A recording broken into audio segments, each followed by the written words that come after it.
Welcome back to Building Character, where we figure out how to play as your favorite fictional characters in Dungeons & Dragons. Remember to like and subscribe to know the way next time you play. Maybe. Today we're building the man, the myth, the DeLorean, the Mandalorian from the Mandalorian. Turns out this is not a show about a guy who gets bit by a radioactive car from the 80s, then turns into a car person at night. It's just like a bounty hunter in space. Still pretty good, but if anyone from Disney is watching and they want a pilot about a car monster man, hit me up. I've got what you need. Bad boys, what you gonna do? What you gonna do when they come for you? Let's start off with our goals for this build. First, we need to be a koozie, keeping hot things hot and cold things cold, with many disintegrations and carbonite baths for our better behaved bounties. Next, we need that armor with Beskar steel to keep you safe, but still be light enough for you to move. Finally, we've got to be a heck of a shot with pew-pews to give the baddies boo-boos. I'm trying to keep the language down in case there's a child watching. I'm saying we're gonna shoot people. Obviously, being a bounty hunter requires certain skills, but what if you wanted to learn a skill just for fun? Well, you could hop on over to Skillshare, our sponsor for this week. Skillshare is an online community for people who want to learn new skills and hobbies, with classes for writing, video production, music production, and so much more. I personally have been taking Bryn Chernoff's Introduction to Modern Script Calligraphy class. I figured I've been talking about it for 2 years, it's time to put some ink on paper. It's so nice to have a creative outlet that helps me slow down and just breathe for a second. I'm not super good at calligraphy yet, but it's a work in progress, and I like being able to look at it and say, hey, I made that. I really want you to try it out, and Skillshare is giving the first 1,000 people to sign up with a link in the description a free trial so that you can. Even if you missed out on the free trial, it's less than $10 a month with an annual subscription. It's such a great deal if you're looking to pursue a new interest. Click the link, get your skills on, and figure out what hobby is truly right for you. Now back to the video. For stats, we're going to be using the standard point array from the player's handbook. Roll for stats if you want, just watch that dexterity and intelligence. Dexterity will be number 1. You're one of the sharpest shots in the galaxy with the fastest gauntleted hands in the West. Do cardinal directions matter in space? I'd guess not. Intelligence next, you know how to use all the toys the armorer gives you, and you can fly a spaceship that's pretty brainy. Constitution after that, despite your distant fighting style, you can take quite a beating up close. Follow that up with wisdom. Your ancestors rode the great mythosaur. You ride those gross meat chocobo things. It's a downgrade for sure, but it's fine. Strength is a bit low. We just don't really need it for anything. And we'll dump charisma. People don't talk to you because you're so charming. They talk to you because you're wearing Mandalorian armor, which is pretty much a t-shirt that says, I'll solve your problems for money. Mandalorian isn't a race, it's a creed. So you're just like all of the other main characters in the vast and complicated Star Wars universe, a human.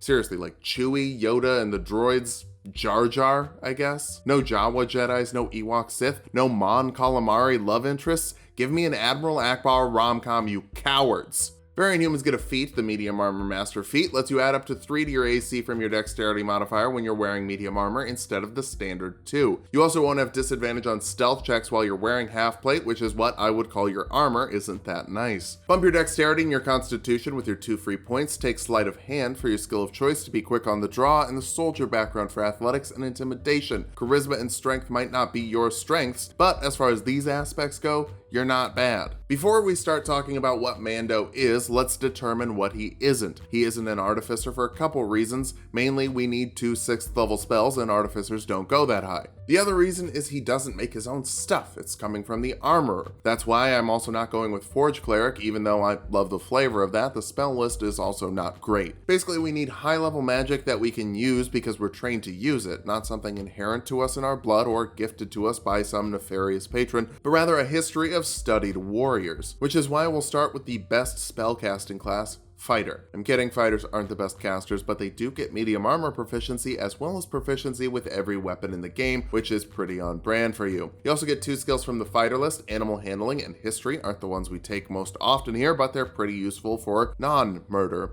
things. For your fighting style, archery adds 2 to the attack rolls you make with a ranged weapon to help you make sure that you're landing your shots. You also get second wind, letting you heal 1d10 plus your fighter level as a bonus action once per short rest. Being a lone wanderer means you're probably not going to have a cleric to heal your wounds, at least not for a while. To become the man that finds the child, we'll move over to Wizard. Yes, I am going with Wizard for all of your fancy tools. Some people don't like reflavoring tech as spells, but if you think of wizards as people who study the techniques of the ones who came before them and then use and improve upon those techniques, it works really well for a clan of neutral problem solvers. For your cantrips, Firebolt is a ranged spell attack that deals 1d10 fire damage for a little lasery pistol. Message lets you communicate to a creature within 120 feet of you, and they can communicate back, which should keep your boss from giving you grief. Get it?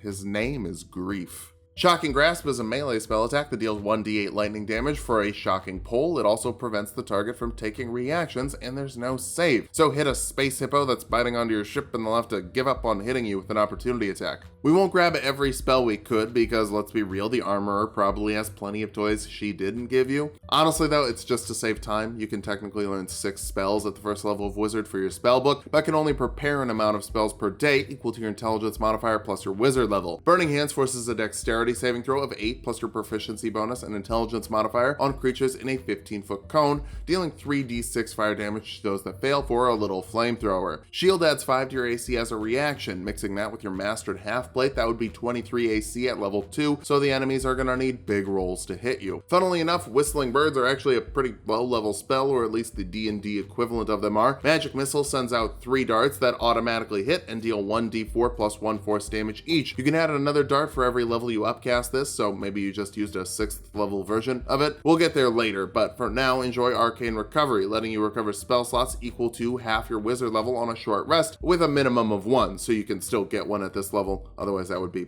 kind of mean for them to give it to you here. Second level wizards can choose a school, and War Mage was my first thought, but then I realized you don't absorb things into your armor and then shoot them out, so that would be kind of weird after level 6. Evocation will actually work best for you, letting you sculpt spells at this level to keep a number of creatures safe equal to 1 plus the spell's level when they'd have to make a saving throw. They automatically pass and take no damage if they normally take half damage, which should help you keep your friends safe. Did I say friends? I meant associates, acquaintances. Persons who happen to work next to you for extended periods of time, you don't like them.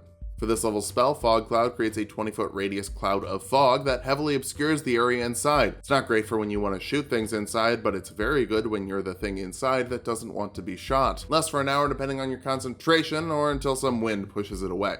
Third level wizards can learn second level spells. Magic Weapon makes a weapon magical in terms of overcoming resistances and adds 1 to the attack and damage rolls for an hour depending on your concentration. Obviously, you're only using the best stuff, and this will help you with a feat we get next level. Fourth level wizards can get the feat that I talked about 5 seconds ago. It's called Sharpshooter. It lets you fire at max range without disadvantage, ignore all but full cover while you're shooting, and take a -5 penalty to your attack roll for +10 to the damage roll. Thanks to Magic Weapon and the archery fighting style, that's basically just a -2, making your best method for consistent damage once you've run out of your fancy spell slot stuff, shooting things. For this level spell, Hold Person is a nice little grappling hook that forces a wisdom saving throw on a humanoid, wrapping them up and paralyzing them if they fail. This makes every type of attack within 5 feet of the creature a critical hit. Shocking Grasp is technically an attack, so with a cantrip you can deal 4d8 lightning damage per round right now, and later in the build 8d8 lightning damage per round. It's a nice combo that often goes overlooked. Fifth level wizards can learn third level spells. Have you heard of Fireball? It's a spell that creates a fireball in a 20-foot radius sphere, dealing 8d6 fire damage to creatures that fail a dexterity saving throw inside, half as much to those that succeed. Sometimes you just gotta shoot the missile. Sixth level evocation wizards get potent cantrip, which would be cool if we had cantrips that we could use it with, but we don't, so nah.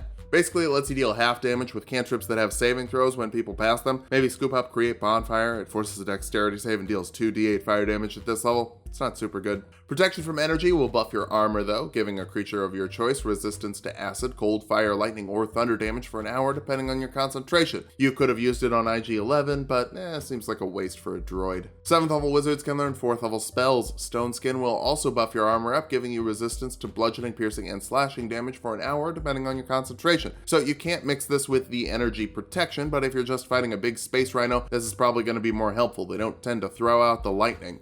8th level wizards get an ability score improvement. Let's get that intelligence up for harder saving throws. Dip back to 2nd level spells for dark vision, letting you see 60 feet in the dark for 8 hours so you don't have to use a flashlight and give away your position. 9th level wizards get 5th level spells. Hold monster is an upgraded hold person without the humanoid restriction. Typically your bounties are humanoid, but every once in a while you find something a little bigger standing in your way. 10th level evocation wizards get empowered evocation, letting you add your intelligence modifier to the damage of an evocation spell like shocking grasp once per round. We really should get that modifier higher. For this level spell, let's upgrade our whistling birds to be animated objects with the spell animate objects. This turns 10 tiny objects into animated creatures with 18 AC. They have a +8 to hit with their attack rolls, and they'll deal 1d4 + 4 bludgeoning damage each when they hit. You technically can also animate larger objects, but that's not in character, so just enjoy a bunch of homing darts, making your life easier for up to a minute, depending on your concentration. 11th level wizards can learn 6th level spells so we can finally bring the bounties in cold with the spell Flesh to Stone. This forces a constitution saving throw on a creature. Failing that, they're restrained and have to roll more constitution saving throws. Once they've succeeded 3 times, the spell ends, but if they fail 3 times first, they're petrified and ready for sale. Might not be the most ethical thing to do, but bounty hunting is a complicated profession. You knew that when you signed up. Even though I don't think you signed up, I think you're just a child soldier. Yikes. 12th level wizards get an ability score improvement. We'll focus on intelligence for now since we've invested 12 levels into the wizard class. Boy, time really flies when you're building characters, huh? For our final spell, you can't have many disintegrations if there aren't disintegrations. So grab the disintegrate spell. This deals 10d6 + 40 damage to creatures that fail a dexterity saving throw, and if it drops them to 0 HP, they just die outright, turning to dust. Paralyzed targets automatically fail dexterity saving throws, which should help you keep this consistent. It's kind of a bummer to use a 6th level spell slot and do nothing with it. Now that we have the tools of the trade, let's get the skills to pay the bills. Wait, does Mando have bills? I guess he sponsors foundlings. Dang, that is a moral puzzle, kidnapping criminals to support orphans. Anyway, 2nd level fighters get action surge, letting you make 2 actions in the same round once per short rest. So 8d8 shocking grasp, followed by 10d6 + 40 disintegrate on a held target. That's pretty stellar damage. 3rd level wizards can choose a martial archetype, and the babysitter archetype was misprinted to be cavalier in Xanathar's Guide to Everything. You get an extra skill like insight, so you can tell when one of your bounties is going to try and make a run for it. You're born to the saddle, giving you advantage on saves against falling off your mount, and you can mount with 5 feet of movement instead of half. Mostly, I want Unwavering Mark, meaning that creatures you hit with a melee attack have disadvantage to attack creatures that aren't you until the end of your next turn. If they do manage to hit someone, you can hit them with a bonus action attack next round with advantage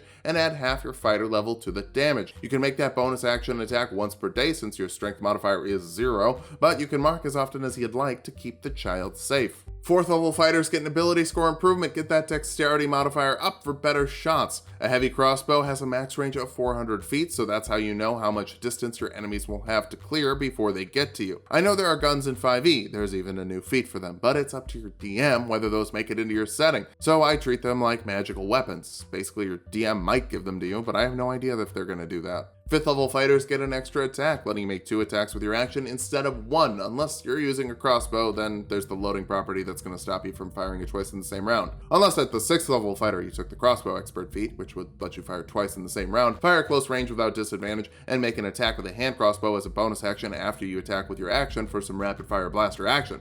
Then you could do that. Oh hey, do that! 7th level Cavaliers get Warding Maneuver, letting you roll a d8 as a reaction when a creature, including yourself, is attacked within 5 feet of you, adding that d8 to the creature's AC. Even if the attack hits, the creature has resistance to the damage. You have to be holding a melee weapon or a shield, but I'd say you use a quarterstaff occasionally, even if you're not that good with it because your strength is low. It electrocutes people. Well, technically it shouldn't, but Our capstone is the 8th level fighter for 1 last ability score improvement, and boy, I'm not sure if I want dexterity or intelligence. I'll say dexterity purely because dexterity saving throws are more common, and you don't have any risk-reward stuff with your spells. Now that we've hit level 20, let's figure out how viable this build is. First, immobilization. Mixing holding spells and flesh to stone, you can stop things from moving. Pairing those holding spells with your attacks also lets you deal some really satisfying amounts of damage, with critical hits on a variety of damage types to really milk vulnerabilities. Finally, your martial skills are an excellent backup backup plan, and give you a huge range to wear your enemies down before they get to you. For weaknesses, your low charisma is not going to get you the best prices for your work. You've also got a lot of concentration spells and can only have one up at any given moment. Finally, you didn't cap your spellcasting modifier, so high wisdom creatures could resist your holdings. But the only thing you need to hold is the child, and he'll actually be better at holding things than you anyway. Keep the baby safe, keep the things coming after the baby unsafe, and try to find a little peace in a troubled galaxy. Don't be afraid to use the child's charisma either, otherwise someone might be saying "moff" with your head.